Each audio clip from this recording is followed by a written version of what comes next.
ഹരേ കൃഷ്ണ. എല്ലാവർക്കും മാധവത്തിലേക്ക് സ്വാഗതം. ഇന്ന് നമ്മൾ പറയാൻ പോകുന്നത് രുക്മിണി സ്വയംവരം. ഭഗവത്ഗീതയുടെ വീഡിയോയും അതുപോലെ തന്നെ ലളിതാ സഹസ്രനാമം അത് അർത്ഥം പറയണമെന്ന്, അതുപോലെ വിഷ്ണു സഹസ്രനാമവും അർത്ഥം പറയണമെന്ന് ധാരാളം ആളുകൾ പറഞ്ഞതിൻ്റെ അടിസ്ഥാനത്തിൽ ആദ്യം നമ്മൾ ലളിതാ സഹസ്രനാമം പറയാനായിട്ട് വിചാരിക്കുകയാണ്. അത് ധ്യാനം നമ്മൾ കഴിഞ്ഞ ദിവസങ്ങളൊക്കെ തന്നെ പറഞ്ഞു കഴിഞ്ഞു. ആ വീഡിയോ ഒക്കെ നിങ്ങൾ കാണുന്നുണ്ടോ? ഇല്ലെങ്കിൽ നിങ്ങൾ കാണണം. ലളിതാ സഹസ്രനാമം ഓരോ വാക്യങ്ങളായി, ഓരോ ശ്ലോകങ്ങളായി അർത്ഥം പറഞ്ഞ് നമ്മൾ ഇനി അങ്ങോട്ട് തുടർന്ന് പറയുന്നതായിരിക്കും. അപ്പോൾ ഭഗവത്ഗീതയുടെയും ലളിതാ സഹസ്രനാമത്തിൻ്റെയും ആ വീഡിയോകൾ കൂടി നിങ്ങൾ കാണണം, മനസ്സിലാക്കണം, പഠിക്കണം, നാമം ജപിക്കണം. എന്നിട്ട് നിങ്ങളുടെ അഭിപ്രായങ്ങൾ പറയണം. മാധവത്തിൻ്റെ കൂടെ എന്നും ഉണ്ടാകണം. ഇന്ന് നമ്മൾ പറയാൻ പോകുന്നത് ഭഗവാന്റെ വിവാഹം, രുക്മിണി സ്വയംവരം. ഭഗവാന് എത്ര വയസ്സായി? 24 വയസ്സായി. കൊച്ചു കുഞ്ഞായിട്ട് ഓടി നടന്ന ഉണ്ണികൃഷ്ണനെയാണ് നമ്മുടെ മനസ്സിൽ ഇത്രയും നാളും ഉണ്ടായിരുന്നത്, അല്ലേ? ഇപ്പോൾ ഭഗവാൻ എത്ര വയസ്സായി? 24 വയസ്സ്. യുവാവായി, വിവാഹപ്രായമായി, അല്ലേ? ചേട്ടൻ്റെ വിവാഹം കഴിഞ്ഞു. ബലരാമ വിവാഹം നമ്മൾ ഇന്നലെ വീഡിയോ ഇട്ടിരുന്നു, നിങ്ങൾ കേട്ട് കാണും, അല്ലേ? കേൾക്കാത്തവരെല്ലാവരും മാധവം എന്ന യൂട്യൂബ് ചാനലിൽ കയറിയിട്ട് നിങ്ങൾ അത് കാണണം, കേൾക്കണം, മനസ്സിലാക്കണം. ബലരാമൻ ആരെയാണ് വിവാഹം ചെയ്തത്? രേവതിയെയാണ് വിവാഹം ചെയ്തത്. രേവതി ആരായിരുന്നു? എന്താണ് രേവതിയും ദ്വാരകയും തമ്മിലുള്ള ബന്ധം? ഈ കഥയൊക്കെ നിങ്ങൾ മനസ്സിലാക്കണം. അങ്ങനെ ജ്യേഷ്ഠൻ്റെ വിവാഹം കഴിഞ്ഞു. ഇനി ആരുടെ വിവാഹമാണ്? അനുജനായ കൃഷ്ണൻ്റെ വിവാഹം. അതുടനെ നടത്തണം.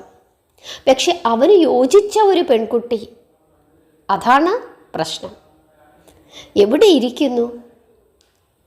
ഈ ഭൂമണ്ഡലം മുഴുവൻ തിരഞ്ഞാലും അങ്ങനെ ഒരു പെൺകുട്ടിയെ കിട്ടുമോ? ഇതാണ് വസുദേവരുടെ ചിന്ത. അങ്ങനെ ഈ കാര്യം വസുദേവർ അമ്മയായ ദേവകിയോട് പറഞ്ഞു. അപ്പോൾ ആ അമ്മ ദേവകി ഇങ്ങനെ പറഞ്ഞു. എന്താണ് പറഞ്ഞത്? അവൻ വിവാഹം കഴിച്ചു കാണുവാൻ എനിക്കും വളരെയധികം ആഗ്രഹമുണ്ട്. പക്ഷേ അവൻ്റെ കാര്യമായതുകൊണ്ട് നാം വിചാരിക്കുന്നത് പോലെ വല്ലതും നടക്കുമോ? അവനു വേണ്ടി എവിടെയെങ്കിലും ഒരു പെണ്ണ് ജനിച്ചിട്ടുണ്ടാകും. രാമൻ്റെ പത്നി രേവതിയെപ്പോലെ അവളെ അവൻ കൊണ്ടുവന്നുകൊള്ളും. അങ്ങനെയാണ് ഞാനിപ്പോൾ സമാധാനിക്കുന്നത്. അതുപോലെ തന്നെ സുഭദ്രയും പ്രായമായിക്കൊണ്ടിരിക്കുന്നു. അവൾക്ക് വേണ്ടിയും നല്ല ഭർത്താവിനെ അന്വേഷിക്കണം. ആരാണ് സുഭദ്ര? വസുദേവരുടെ മറ്റൊരു ഭാര്യയാണ് ആര്? രോഹിണി. വസുദേവർക്ക് രോഹിണിയിൽ ഉണ്ടായ മക്കളാണ് ബലരാമനും സുഭദ്രയും. ആ നിലയിൽ ഭഗവാന്റെ സഹോദരിയും ആണ് ആര്? സുഭദ്ര. അമ്മയ്ക്ക് മാത്രമേ വ്യത്യാസമുള്ളൂ, അച്ഛൻ ഒന്ന് തന്നെ. അങ്ങനെ സുഭദ്രയുടെ വിവാഹവും നടത്തണം എന്ന് ദേവകി പറയുകയാണ്. എല്ലാം വിധി പോലെ നടക്കട്ടെ എന്ന് പറഞ്ഞുകൊണ്ട് വസുദേവർ ആ സംഭാഷണം അവിടെ നിർത്തി. ആ കാലത്ത് വിദർഭ രാജ്യം ഭരിച്ചുകൊണ്ടിരുന്നത് ഭീഷ്മകൻ എന്നുള്ള ഒരു രാജാവായിരുന്നു. അദ്ദേഹത്തിന് 5 പുത്രന്മാരും 1 പുത്രിയും ഉണ്ടായിരുന്നു. ഏറ്റവും ഇളയവളായിരുന്നു പുത്രി. ആ പുത്രിയുടെ പേര് രുക്മിണി എന്നായിരുന്നു. മൂത്ത പുത്രൻ്റെ പേരെന്തായിരുന്നു? രുക്മി. സുന്ദരിയായിരുന്നു ആര്? രുക്മിണി. ഒരു ദേവലോക സുന്ദരിയെപ്പോലെ മനോഹരിയായിരുന്നു രുക്മിണി. എല്ലാവരും അവിടെ ആ രാജ്യത്തുള്ള എല്ലാവരും ഇങ്ങനെ അടക്കം പറഞ്ഞു. എന്താണ് അടക്കം പറഞ്ഞത്? ഇങ്ങനെ അഴകുള്ള ഒരു രാജകുമാരി ഈ ഭൂലോകത്തിൽ ഇനി മറ്റെങ്ങും ജനിച്ചിട്ടില്ല, അത്ര സുന്ദരിയാണ് നമ്മുടെ രാജകുമാരി എന്ന് എല്ലാവരും പറഞ്ഞു. അങ്ങനെ രുക്മിണിയുടെ സൗന്ദര്യം നാടെങ്ങും പരന്നു. തൻ്റെ മകൾക്ക് അനുരൂപനായ ഭർത്താവ് ദ്വാരകാപതിയായ കൃഷ്ണനല്ലാതെ മറ്റാരുമല്ലെന്നും അതിനാൽ അവളെ കൃഷ്ണനെ കൊണ്ട് വേളി കഴിപ്പിക്കണമെന്നും ആര് തീരുമാനിച്ചു? രുക്മിണിയുടെ അച്ഛനായ ഭീഷ്മകൻ തീരുമാനിച്ചു. പക്ഷേ മനസ്സിൽ മാത്രമേ ഉണ്ടായിരുന്നുള്ളൂ. ഈ കാര്യം ഭാര്യയോട് പറഞ്ഞു. സത്യം പറഞ്ഞു കഴിഞ്ഞാൽ മൂത്തപുത്രനായ രുക്മിയെ ഭീഷ്മകന് ഭയമായിരുന്നു. മാതാപിതാക്കളുടെ ഉദ്ദേശം രുക്മിണി അറിഞ്ഞു. പരിചാരികമാരാണ് ഇക്കാര്യമൊക്കെ രുക്മിണിയോട് ചെന്ന് പറഞ്ഞത്. അങ്ങനെ രുക്മിണിക്കും കൃഷ്ണനോട് ഒരു ആഗ്രഹം തോന്നി. അങ്ങനെ കൃഷ്ണനെ പറ്റിയൊക്കെ എല്ലാവരോടും അന്വേഷിച്ചു. കൃഷ്ണൻ്റെ സ്വഭാവത്തെപ്പറ്റിയും സൗന്ദര്യത്തെപ്പറ്റിയും ഒക്കെ എല്ലാവരോടും അന്വേഷിച്ച് മനസ്സിലാക്കി വെച്ചു. അതുകൊണ്ട് രുക്മിണിക്കും ആഗ്രഹമുണ്ടായിരുന്നു ആരെ വിവാഹം കഴിക്കുവാൻ, കൃഷ്ണനെ വിവാഹം കഴിക്കുവാൻ. കൂട്ടുകാരും പരിചാരികമാരും ഒക്കെ ഇങ്ങനെ ഇതും പറഞ്ഞ് കളിയാക്കി. അങ്ങനെ മനസ്സിൽ കൃഷ്ണൻ അങ്ങ് ഉറച്ചുപോയി. ഈ സമയത്ത് കൃഷ്ണൻ്റെ അടുത്ത് ചെന്നിട്ടും ഈ അവിടെയും ഇവിടെയും ഒക്കെ സഞ്ചരിച്ചു വരുന്ന ആളുകളൊക്കെ ഉണ്ട്. ഓരോ സ്ഥലങ്ങളിലും സഞ്ചരിച്ച് അവിടുത്തെ വിശേഷം ഇവിടെ വന്ന് പറഞ്ഞും ഇവിടുത്തെ വിശേഷം അവിടെ ചെന്ന് പറഞ്ഞും ഒക്കെ ഇങ്ങനെ നാടോടികളായി നടക്കുന്ന ആളുകളുണ്ട്.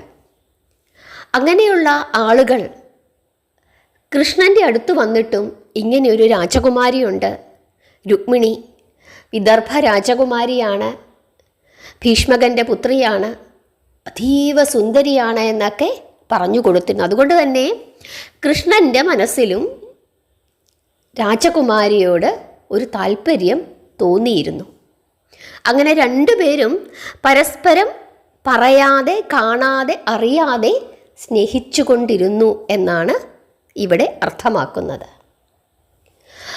ഭീഷ്മകൻ്റെ മൂത്തപുത്രനായ രുക്മി ജരാസന്ധൻ്റെ ഒരു കൂട്ടുകാരനായി കൃഷ്ണനോട് യുദ്ധം ചെയ്യാൻ വന്നവനായിരുന്നു. നമ്മൾ ജരാസന്ധൻ്റെ കഥ പഠിച്ചു അല്ലേ? ആ ജരാസന്ധൻ കൃഷ്ണനോട് യുദ്ധം ചെയ്യാൻ വന്ന സമയത്ത് കൃഷ്ണനോട് യുദ്ധം ചെയ്യാൻ ജരാസന്ധൻ്റെ ഒരു കൂട്ടുകാരനായി രുക്മിയും വന്നിരുന്നു. ആ നിലയിൽ കൃഷ്ണൻ രുക്മിയുടെ ശത്രുവാണ്.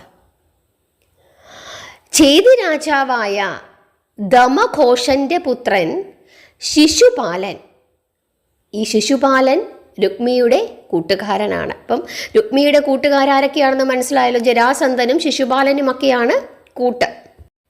ആ ശിശുപാലനെ കൊണ്ട് തൻ്റെ സഹോദരിയായ രുക്മിണിയെ വിവാഹം കഴിപ്പിക്കണമെന്ന് രുക്മി നിശ്ചയിച്ചു. ഈ കാര്യം വന്ന് പിതാവായ ഭീഷ്മകനെ അറിയിച്ചു. വൃദ്ധനും ദുർബലനുമായിരുന്നു പാവം ഭീഷ്മകൻ. പുത്രൻ്റെ തീരുമാനം അനുസരിച്ചു.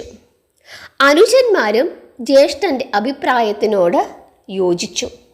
അങ്ങനെ രുക്മിണിയെ ചേതി രാജാവായ ശിശുപാലന് വേളി കഴിച്ചു കൊടുക്കുവാൻ രുക്മി തീരുമാനിക്കുകയും അതിനനുസരിച്ചിട്ടുള്ള ഒരു ശുഭദിനം നിശ്ചയിക്കപ്പെടുകയും ചെയ്തു.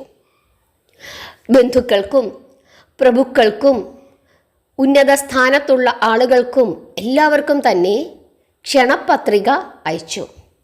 അങ്ങനെ കല്യാണം തീരുമാനിച്ചു, വേളി തീരുമാനിച്ചു. വേണ്ട ഒരുക്കങ്ങളൊക്കെ നടത്തി എല്ലാവരെയും ക്ഷണിച്ചു. ഈ വിവരം ആരറിയുകയാണ്? രുക്മിണി അറിഞ്ഞു. സഹിക്കാൻ പറ്റുന്നില്ല. അവൾ പക്ഷെ ഒരു അബലയാണ്. തൻ്റെ മൂത്ത ജ്യേഷ്ഠൻ്റെ മുമ്പിൽ ചെന്ന് തൻ്റെ ഇഷ്ടം അറിയിക്കുവാൻ സഹോദരിക്ക് ധൈര്യമില്ല. ഇനി അഥവാ അറിയിച്ചാൽ തന്നെയും കൃഷ്ണശത്രുവായ രുക്മി അത് വകവയ്ക്കുകയും ഇല്ല. ഇനി എന്തു ചെയ്യും? കരഞ്ഞു കരഞ്ഞ് അവൾ അവിടെ കിടക്കുകയാണ്.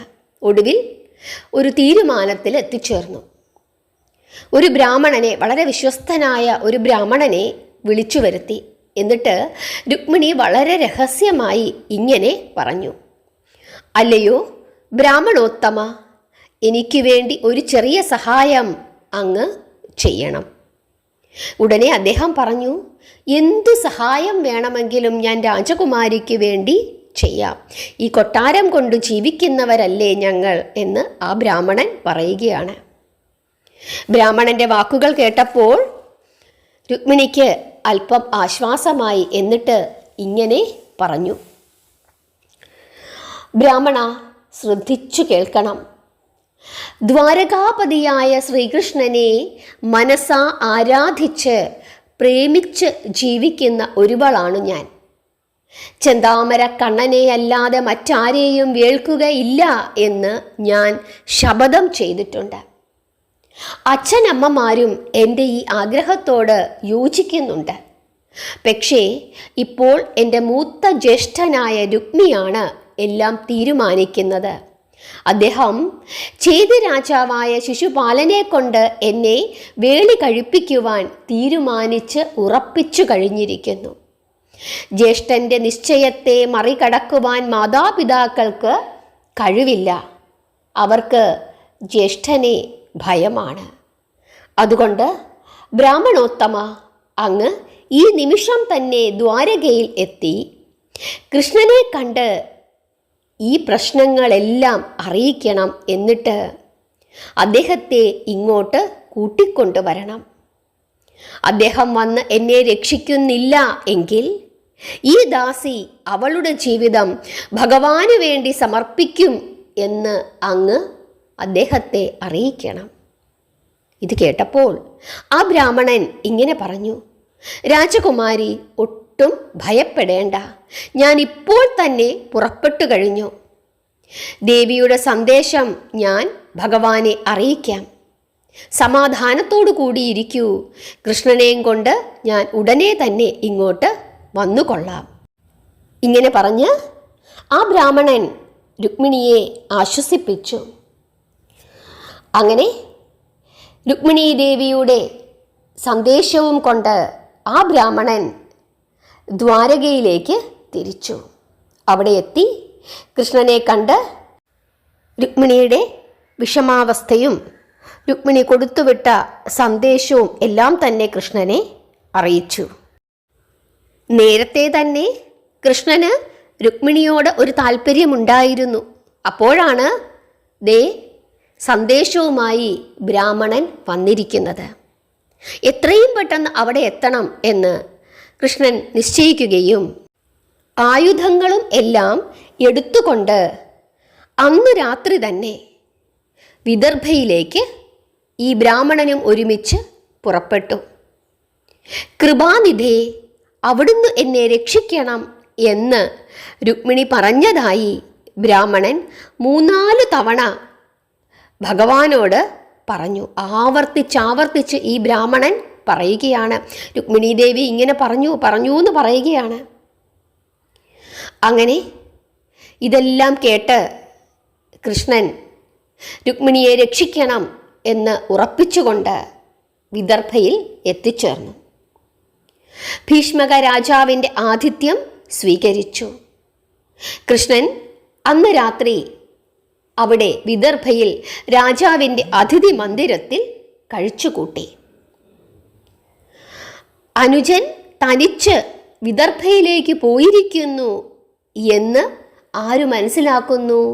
ജ്യേഷ്ഠനായ രാമൻ മനസ്സിലാക്കിയിട്ട് ഒരു വലിയ യാദവ പടയുമായി ബലരാമനും പുറകെ വിദർഭയിലേക്ക് പോയി. പിറ്റേ ദിവസമായി രാവിലെ മംഗളവാദ്യങ്ങളും ഭേരീനാദങ്ങളും മുഴങ്ങി.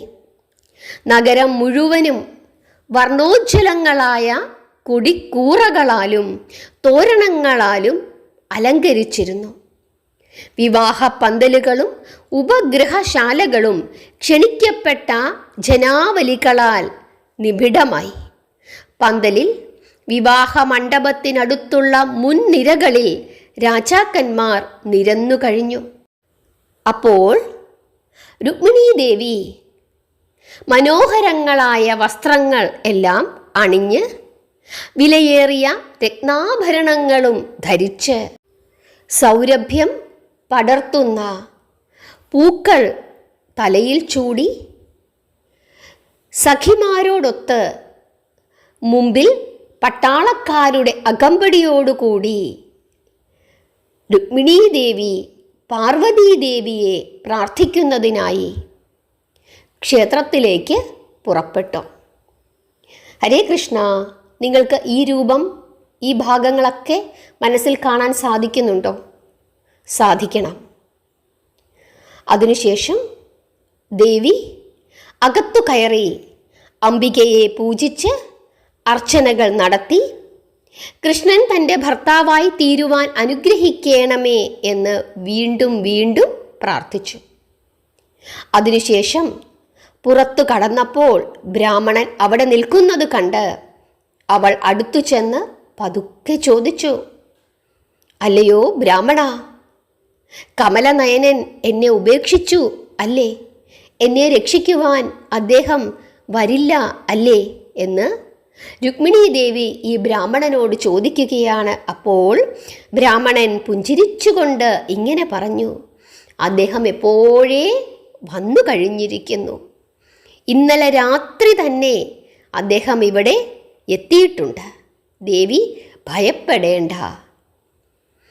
ഇത് കേട്ടപ്പോൾ രുക്മിണീദേവി സന്തോഷം കൊണ്ട് മതിമറന്ന് തൻ്റെ കഴുത്തിൽ കിടന്ന രത്നമാലയൂരി ആ ബ്രാഹ്മണന് സമ്മാനിച്ചു. എന്തുകൊണ്ടാണ് രുക്മിണീദേവി ഇങ്ങനെ ചെയ്യുന്നതെന്ന് അവിടെ കൂടിയിരുന്ന കാണികൾ പരസ്പരം ചോദിച്ചു. രുക്മിണിയും തോഴിമാരും ക്ഷേത്രത്തിൽ നിന്നും കല്യാണ മണ്ഡപത്തിലേക്ക് സാവധാനം നടക്കുകയാണ്. രുക്മിണീദേവിയുടെ സൗന്ദര്യം കണ്ട് അവിടെ കൂടിയിരുന്ന സകല രാജാക്കന്മാരും പരവശരായി. തങ്ങൾക്ക് ഈ രുക്മിണീദേവിയെ വിവാഹം കഴിക്കുവാൻ സാധിച്ചില്ലല്ലോ എന്നോർത്ത് അവര് വിഷമിച്ചു. ആ സമയം കല്യാണ മണ്ഡപത്തിലെ ആ സുവർണ പീഠത്തിൽ പച്ചക്കാമദേവന്റെ വേഷത്തിൽ പുതുമണവാളനായ ശിശുപാലൻ വന്നിരുന്നു. മുമ്പിൽ മണ്ഡപത്തിനോടടുത്ത് അവൻ്റെ പക്ഷക്കാരായ മഗധൻ, അങ്കൻ, കലിംഗൻ, മാളവൻ, കേകയൻ, വങ്കൻ, പൗണ്ഡ്രകൻ, കോസലൻ, സാൽവൻ, ദന്തവക്ത്രൻ, കാശിഭൂപൻ, അവന്തീശൻ തുടങ്ങിയ ആളുകളൊക്കെ ഇരുന്നു. അതായത് അവൻ്റെ കൂട്ടുകാരാണ് ഇവരൊക്കെ, ഈ ദുഷ്ടന്മാർ. അവരെല്ലാം വന്ന് ഇരുന്നു. സമയമെടുത്തു. ഇനി വധു വരണം.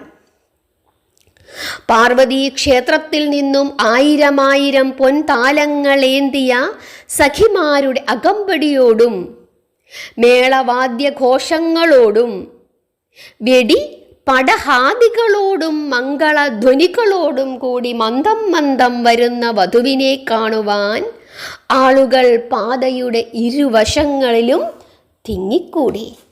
അല്ലേ? നിങ്ങൾക്കത് കാണാൻ സാധിക്കുന്നുണ്ടോ? രുക്മിണീദേവിയുടെ വരവിനു വേണ്ടി കാത്തിരിക്കുകയാണ് എല്ലാവരും. ആ ജനസമൂഹത്തിൽ നിന്നും അല്പം അകലെ ഒരു രഥത്തിൽ കൃഷ്ണൻ വന്നിരിപ്പുണ്ട്. ആളുകൾ അദ്ദേഹത്തെ കണ്ടു, നോക്കൂ, എന്തു സുന്ദരനായ മനുഷ്യൻ. രാജകുമാരിക്ക് ഏറ്റവും യോജിച്ചവൻ അവൻ തന്നെയാണ്. ഇവൻ ആരാണ്? ഈ ശിശുപാലൻ എന്തിനാണ് ഈ രുക്മിണീദേവിയെ വിവാഹം കഴിപ്പിച്ചു കൊടുക്കുന്നത്? ഈ കശ്മലനായ രുക്മി ദുരാത്മാവായ ഈ ശിശുപാലനെ കൊണ്ട് തൻ്റെ അനുജത്തിയെ വിവാഹം കഴിപ്പിക്കുവാൻ നിശ്ചയിച്ചത് എന്തൊരു കഷ്ടമാണ്. ആ രഥത്തിലിരിക്കുന്ന ആളായിരുന്നു ഏറ്റവും യോഗ്യൻ എന്നൊക്കെ അവിടെ കൂടിയിരുന്ന ആളുകൾ പരസ്പരം പറഞ്ഞു. ഘോഷയാത്ര വിവാഹ മണ്ഡപത്തിൻ്റെ സമീപത്ത് എത്തിച്ചേർന്നു.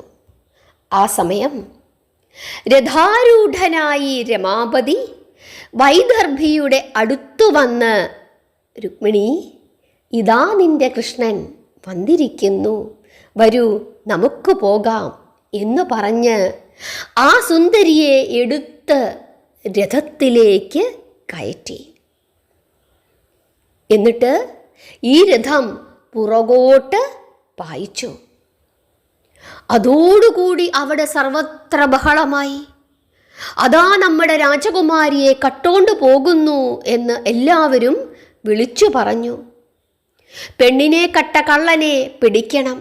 നമ്മൾ ഇത്രയും പേർ നോക്കിയിരിക്കെ നമ്മുടെ മൂക്കിനു താഴെ വന്ന് ഒരു കള്ളൻ കന്യകയെ തട്ടിക്കൊണ്ടു പോവുകയോ? ആ പർവ്വതത്തിൻ്റെ മുകളിൽ കിടന്ന് അവൻ വെന്തെരിഞ്ഞു ചത്തുപോയില്ലേ? ഇതെങ്ങനെ സംഭവിച്ചു?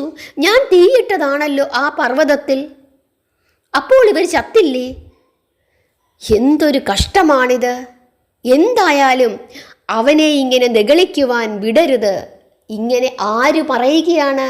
ആരാണിങ്ങനെ പറയുന്നത്? ജരാസന്ധൻ. ആ കഥ നമ്മൾ പഠിച്ചു അല്ലേ?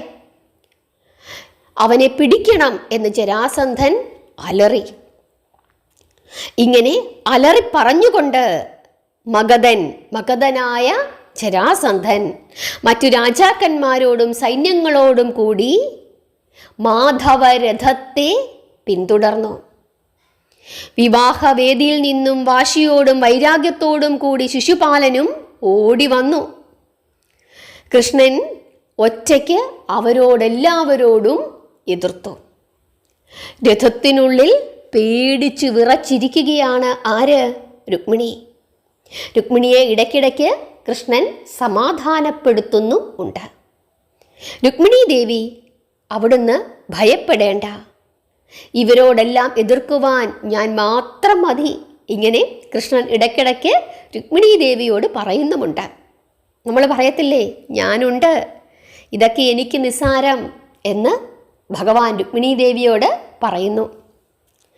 കൃഷ്ണനെ വധിക്കണം എന്നുള്ള നിശ്ചയത്തോടുകൂടി രുക്മിയും ശിശുപാലനും അതിഘോരമായി കൃഷ്ണനോട് ഏറ്റുമുട്ടി. അപ്പോഴേക്കും അവിടെ ആരെത്തിച്ചേർന്നു? ബലരാമനും സാത്യകിയും എത്തിച്ചേർന്നു. അവരുടെ കൂടെ ഒരു വലിയ യാദവ സൈന്യവും ഉണ്ടായിരുന്നു. പിന്നീട് നടന്ന പോരാട്ടത്തിൽ ശിശുപാലനുൾപ്പെടെ സകല രാജാക്കന്മാരും തോറ്റ് തുന്നം പാടി അവർ പ്രാണഭീതിയോടുകൂടി പലായനം ചെയ്തു. ശിശുപാലനെ വധിക്കുവാൻ ഹൃഷികേശനായ കൃഷ്ണൻ 2-3 തവണ ഒരുങ്ങി എങ്കിലും അതിനുള്ള അവസരം ഇനിയും ഉണ്ടാകും എന്നു കണ്ട് അവനെ കൊല്ലാതെ വിട്ടുകളഞ്ഞു. പെണ്ണിനെ മോഹിച്ച് പച്ച കാമവേഷം ചമഞ്ഞു വന്നവൻ നാണം കെട്ട് മുഖം മറച്ചു തിരിച്ചുപോയി എന്ന് അവിടെ കൂടി നിന്ന ജനങ്ങളെല്ലാം പറഞ്ഞ് ചിരിച്ചു. എല്ലാവരും പരാജിതരായി പിൻവാങ്ങിയെങ്കിലും രുക്മി മാത്രം പിൻവാങ്ങിയില്ല. സഹോദരിയെ വീണ്ടെടുക്കാതെ താനിനി കുണ്ഠിനത്തിലേക്ക് ഇല്ല എന്നുള്ള വാശിയോടുകൂടി രുക്മി വില്ലു തൊട്ട് സത്യം ചെയ്തു. എന്നിട്ട് വീണ്ടും കൃഷ്ണനുമായി യുദ്ധത്തിൽ ഏർപ്പെട്ടു. ആ യുദ്ധത്തിൽ രുക്മി തോറ്റു. കൃഷ്ണൻ അവനെ വധിക്കുവാനായി വാള് കയ്യിലെടുത്തപ്പോൾ രുക്മിണി ദേവി സങ്കടത്തോടുകൂടി ജ്യേഷ്ഠനെ കൊല്ലരുതേ എന്ന് അപേക്ഷിച്ചു. രുക്മിണി ദേവിയുടെ അപേക്ഷ ഭഗവാൻ സ്വീകരിച്ചു. എന്നിട്ട് രുക്മിയെ കയറുകൊണ്ട് കെട്ടി ബന്ധിച്ചു. എന്നിട്ട് മീശയും തലമുടിയും മുറിച്ചു കളഞ്ഞു. അത് കണ്ടപ്പോൾ രാമൻ കൃഷ്ണനോട് ഇങ്ങനെ പറഞ്ഞു: കൃഷ്ണ, നീ ചെയ്തത് ശരിയല്ല, ഇത് ധർമ്മമല്ല. ഇനി മുതൽ ഇവൻ നമ്മുടെ ബന്ധുവാണ്, നിന്റെ ശ്യാലനാണ്. അതുകൊണ്ട് നീ അവൻ്റെ കുറ്റം ക്ഷമിച്ച് അവന് മാപ്പ് നൽകണം.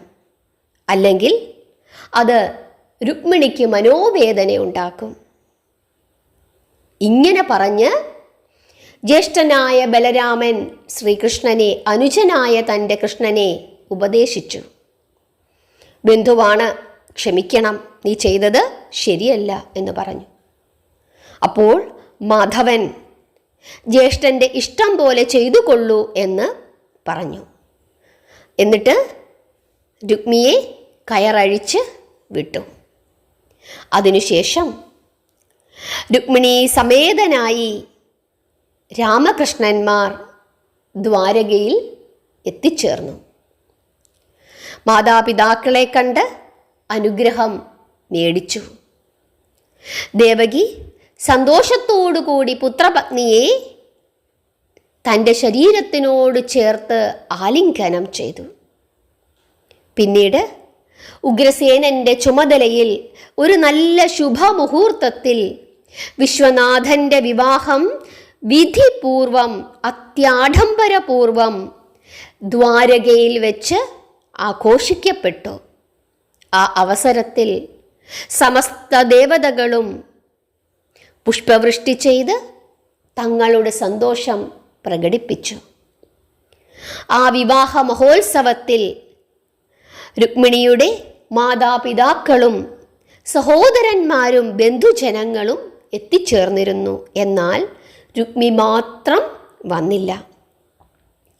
അത് വിരോധം കൊണ്ടല്ലായിരുന്നു. കൃഷ്ണനുമായി നടന്ന യുദ്ധത്തെ ഓർത്തുള്ള വിഷമം കൊണ്ട് മാത്രമായിരുന്നു. രുക്മിണിയോട് അതിരറ്റ സ്നേഹമുള്ള ഒരു ജ്യേഷ്ഠനായിരുന്നു രുക്മി. വിധിവശാൽ അങ്ങനെ സംഭവിച്ചു. സത്യപ്രതിജ്ഞ അനുസരിച്ച് വൈദർഭിയെ വീണ്ടെടുക്കുവാൻ സാധിക്കാതിരുന്നതിനാൽ കുണ്ഠിനത്തിൽ അവൻ പിന്നെ പ്രവേശിച്ചില്ല. വിദർഭ രാജ്യത്തിൽ ഭോജകട എന്ന സ്ഥലത്ത് ഒരു കൊട്ടാരം നിർമ്മിച്ച് അവൻ അവിടുത്തെ രാജാവായി വാണു. രുക്മിണിയോട് വലിയ സ്നേഹമായിരുന്നു ജ്യേഷ്ഠനായ രുക്മിക്ക്. സ്നേഹമുണ്ടെങ്കിലും പലപ്പോഴും സഹോദരിയുടെ മനസ്സ് കാണുവാൻ കഴിഞ്ഞിരുന്നതുമില്ല. ഇന്ന് പല മാതാപിതാക്കൾക്കും അങ്ങനെയാണില്ലേ? പല മക്കൾക്കും അങ്ങനെയാണ്. വലിയ സ്നേഹമാണ് അങ്ങോട്ടും ഇങ്ങോട്ടും, പക്ഷേ അവരുടെയൊക്കെ മനസ്സിൽ എന്താണ് എന്ന് മനസ്സിലാക്കാനുള്ള പ്രാപ്തി ആർക്കുമില്ല. നിങ്ങൾക്ക് രുക്മിണി സ്വയംവരം ഇഷ്ടപ്പെട്ടോ? അങ്ങനെ ഭഗവാന്റെ വിവാഹം കഴിഞ്ഞു. എവിടെ വെച്ച്? ദ്വാരകയിൽ വെച്ച്. വിവാഹ മണ്ഡപത്തിൽ വെച്ചാണ്. മണ്ഡപത്തിൻ്റെ മുമ്പിൽ നിന്നാണ് മാധവൻ രുക്മിണീ ദേവിയെ തട്ടിക്കൊണ്ട് പോന്നത് അല്ലേ? എത്രയോ സ്ഥലങ്ങളിൽ ഇതുപോലെ വിവാഹം നിശ്ചയിച്ചതിനു ശേഷം വിവാഹ ദിവസം വധു ഒളിച്ചോടിപ്പോയി എന്ന് നമ്മൾ കേൾക്കുന്നുണ്ട് അല്ലേ? അങ്ങനെ എന്തൊക്കെ കേൾക്കുന്നു? അങ്ങനെയൊക്കെ കേൾക്കുമ്പോൾ നമ്മൾ എന്താ പറയുന്നത്? എന്നാലും എൻ്റെ കൃഷ്ണ, ഭഗവാനെ, ഗുരുവായൂരപ്പ, ഇവൾക്ക് കുറച്ച് ദിവസം മുമ്പ് ഒളിച്ചോടിപ്പോയിക്കൂടായിരുന്നോ? എത്ര രൂപയാണ് ആ വീട്ടുകാർക്ക് ചിലവായത്? എന്നിട്ട് ചിലപ്പോൾ എന്തു ചെയ്യും? ഭഗവാനെ പറഞ്ഞ്, ഭഗവാന്റെ പേര് പറഞ്ഞ് ശപിക്കും ഇല്ലേ? ഇങ്ങനെയൊക്കെ ചെയ്യുന്നുണ്ട്. ആ സമയം ഭഗവാൻ എന്തായിരിക്കും ആലോചിക്കുന്നത്? ഞാനും ഒരിക്കലിങ്ങനെ ചെയ്തിരുന്നു. അതുകൊണ്ടാണ് കൃഷ്ണനെ എല്ലാവർക്കും ഭയങ്കര ഇഷ്ടം. നമുക്ക് റിലേറ്റ് ചെയ്യാൻ പറ്റും ഇല്ലേ? ഭഗവാൻ ചെയ്യുന്ന ഓരോ കാര്യങ്ങളും നമുക്ക് കണ്ടു ശീലിച്ച കാര്യങ്ങളാണ് പല കാര്യങ്ങളും. അതുകൊണ്ടാണ് നമുക്കെല്ലാവർക്കും കൃഷ്ണൻ വളരെ പ്രിയപ്പെട്ടവനായി തീരുന്നത്. നമുക്കെപ്പോഴും നമ്മുടെ കൂടെയുള്ള ഒരാളോ ഒരു കൂട്ടുകാരനോ ഒക്കെയായിട്ട് നമുക്ക്, അല്ലെങ്കിൽ ഒരു ഭർത്താവോ ഒക്കെയായിട്ട് തോന്നുന്നത്, അല്ലെങ്കിൽ ഒരു കാമുകനോ കൊച്ചു കുഞ്ഞോ ഇല്ലേ, ഉണ്ണിക്കണ്ണൻ, അങ്ങനെയൊക്കെ നമുക്ക് കൂടുതൽ റിലേറ്റ് ചെയ്യാൻ പറ്റുന്നത്, നമുക്ക് കൂടുതൽ സ്നേഹിക്കാൻ പറ്റുന്നത് നമ്മുടെ ആരൊക്കെയോ ആണ് എന്നുള്ള തോന്നൽ മറ്റു ദേവതകളെ അപേക്ഷിച്ച് നമുക്ക് തോന്നുന്നത് എന്തുകൊണ്ടാണ്? കൃഷ്ണനോട് നമുക്ക് വലിയ സ്നേഹമാണല്ലേ? ഭക്തി എന്നതിലുപരി നമുക്ക് വളരെ അടുപ്പമാണ് ഭഗവാനോട് അല്ലേ? നമുക്ക് മാറ്റി നിർത്താൻ പറ്റുന്നില്ല കൃഷ്ണനെ നമ്മുടെ അടുത്തു നിന്നും. എന്തുകൊണ്ടാണ് അങ്ങനെയൊക്കെ സംഭവിക്കുന്നത്? ഭഗവാൻ നമ്മുടെ കൂടെയുണ്ട്. നമ്മൾ കാണുന്ന ഓരോ മുഖങ്ങളിലും ഭഗവാനുണ്ട്. നമുക്കറിയാവുന്ന ഓരോ കാര്യങ്ങളും ഭഗവാൻ ചെയ്തിട്ടുണ്ട്. അതുകൊണ്ടാണ് കള്ളകൃഷ്ണൻ എന്ന് വിളിക്കുന്നത്. നിങ്ങൾക്ക് രുക്മിണി സ്വയംവരം ഇഷ്ടപ്പെട്ടോ? നിങ്ങളുടെ അഭിപ്രായം പറയണം. ഇനിയും ഭാഗവതത്തിലെ കഥകളൊക്കെ നിങ്ങൾക്ക് കേൾക്കണോ? അക്കാര്യം കൂടി പറയണം. നിങ്ങൾക്ക് ഈ കഥയൊക്കെ മനസ്സിൽ കാണാൻ സാധിക്കുന്നുണ്ടോ? ഈ കഥ കേട്ട് കഴിഞ്ഞിട്ട് നിങ്ങൾ വെറുതെ ഇരിക്കുന്ന സമയത്ത് ഈ ഭാഗങ്ങളൊക്കെ നിങ്ങളുടെ മനസ്സിലൂടെ ഇങ്ങനെ കടന്നു പോകണം. ആ വിവാഹവേദിയിൽ നിങ്ങൾ ഉണ്ടായിരുന്നുവോ? നിങ്ങളതെല്ലാം കണ്ടിരുന്നോ? ആ യുദ്ധം നിങ്ങൾ കണ്ടിരുന്നോ? രാജകുമാരിയെ തട്ടിക്കൊണ്ടു പോകുന്ന കൃഷ്ണനെ നിങ്ങൾ കണ്ടോ? നിങ്ങൾ ഏറ്റവും അവസാനം പറഞ്ഞോ ഇത് തന്നെയാണ് വേണ്ടത് എന്ന് പറഞ്ഞോ? അതോ നിങ്ങളുടെ അഭിപ്രായത്തിൽ ശിശുപാലനായിരുന്നോ രുക്മിണി ദേവിയെ വിവാഹം കഴിക്കേണ്ടത്? എന്താണ് നിങ്ങൾക്ക് തോന്നുന്നത്? നിങ്ങളുടെ അഭിപ്രായങ്ങൾ പറയണം. നിങ്ങൾക്ക് രുക്മിണി സ്വയംവരം ഇഷ്ടപ്പെട്ടെങ്കിൽ വീഡിയോ ലൈക്ക് ചെയ്യണം. നിങ്ങളുടെ പ്രിയപ്പെട്ടവർക്കായി വീഡിയോ ഷെയർ ചെയ്തു കൊടുക്കണം. കാരണം ഭഗവാന്റെ കഥകൾ പറയുന്നതും ഭഗവാന്റെ കഥകൾ പ്രചരിപ്പിക്കുന്നതും ഭഗവാന്റെ കഥകൾ കേൾക്കുന്നതും ഭക്തി തന്നെയാണ്. ഇത് ഭാഗവതത്തിൽ പല സ്ഥലങ്ങളിലും ഭഗവാൻ പറഞ്ഞിട്ടുണ്ട്. ഭഗവത്ഗീതയിലും പറഞ്ഞിട്ടുണ്ട്. എല്ലാവരെയും ഭഗവാൻ അനുഗ്രഹിക്കട്ടെ. ഹരേ കൃഷ്ണ.